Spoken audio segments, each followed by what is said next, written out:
the role of the poster, that's your first impression, that's your first face of the project. The approach of conceptualizing and coming up, the whole approach of creating the posters, with all 5 that I did, I had absolutely no direction from anyone.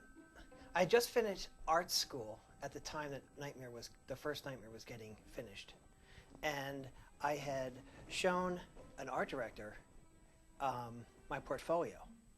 And he's like, oh, I don't want to look at anything, you know, whatever. I'm like, let me just drop it off. I dropped it off. And a day later I got a call. He's like, can you do like, could you do this like a job?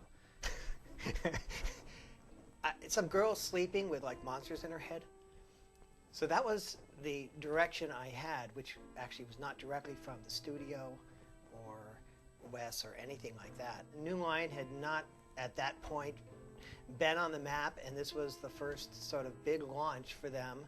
And I think the first time they ever ran like a full-page ad in the New York Times. And then it was very one-to-one with Bob Shea. And I remember like finally showing the final poster on the first one. It was literally at his apartment. The first poster definitely was based upon Heather and her character of Nancy. You know, if she doesn't wake up screaming, she won't wake up at all. And it was basically her nightmare. The choice of not depicting Freddy was definitely intentionally from my direction. I had no input from the studio on Freddy, on gee, we want to show Freddy, all that stuff. Freddy had not been established yet. So it was the Nightmare on Elm Street and the horror and concept of it. When I looked at it, and I got like some stills and a basic synopsis, but it was the hand and the nightmare that really hit home to me. There was another movie that dealt with nightmares, actually not just nightmares, but killing, you know, an assassin, which was Dreamscape. Yeah, there has been some question about whether or not the snake in the poster in the first one was actually the Dreamscape snake.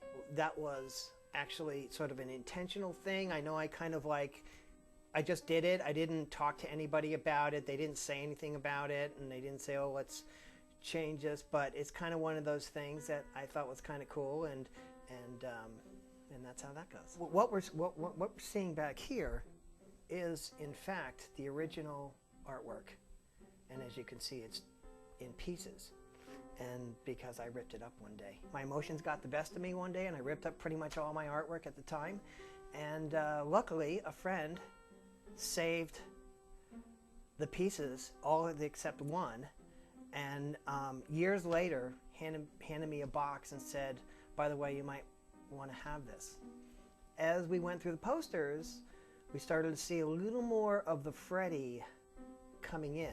The second Nightmare, there was a thing where it was almost like a possession. And so in the mirror, you see the possession, you see Freddy, but up front, it's like, and she's not seeing that. No, I definitely painted, you know, with the intention of painting, you know, the actor. And once again, Freddy is more of an amorphic presence than an actual character. So on the third poster, I mean, I guess some people wonder, like, you know, were the specific Dream Warriors depicted or not? I think in theory they were. I think it was limited to 4 because of the four blades. I do believe at the time I did the poster, I don't know if everything was locked down character-wise and all that stuff. It was a representation of the Dream Warriors against Freddy. None of the characters at the time were like icon characters. Okay, these were a gang of kids, and they all had sort of special, you know, elements to them. There are quite a few variations or different directions I remember going in that one.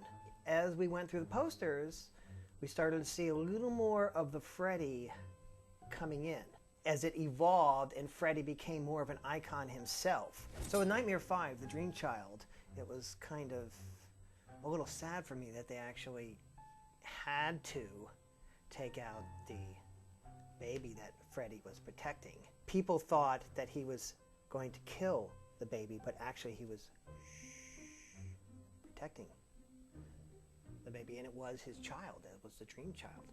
And So, but anyway, we wound up having to change it. And I tried a few different things. I tried to get a little more psychological, and eventually it wound up being like, you know, putting the stroller in there, the pram, and it was that was a little ouch for me because it just didn't have at all the intensity and impact of the original concept. Yeah, as it turns out, I actually did have a cameo in number 5, which was I was one of the maniacs. Regarding the 6th poster, that I didn't do. I was not commissioned to do that, and I think New Line at the time was rearranging and moved to LA, and so I think the art department didn't even know me, and I just didn't get called, and that how that happened. But when the soundtrack release was coming out, the record company, Veraz Saraband, commissioned me to do the soundtrack because I had done all that, and they were a big fan, and they were like, we got to have a Matthew Peake for the soundtrack, and so that was that. All of the Nightmare on Elm Street poster art was conceived from a sketch idea, pencil sketch idea development, and then brought to a type of opaque watercolor, which is a gouache, which is basically poster paint, combination of poster paint and pastel, which is chalk. A lot of movie work is, oh, here's a picture of a person, here's a picture of the scene. And I never approached artwork that way, and in movie art or soundtrack cover design, it's always been sort of on a concept basis and getting to the core of what's there. Well, I'm pretty proud of having done the first 5 Nightmare on Elm Streets and basically establishing the and helping launch it, helping create it. I mean, there's no way I can say that I'm not a big part of a Nightmare on Elm Street.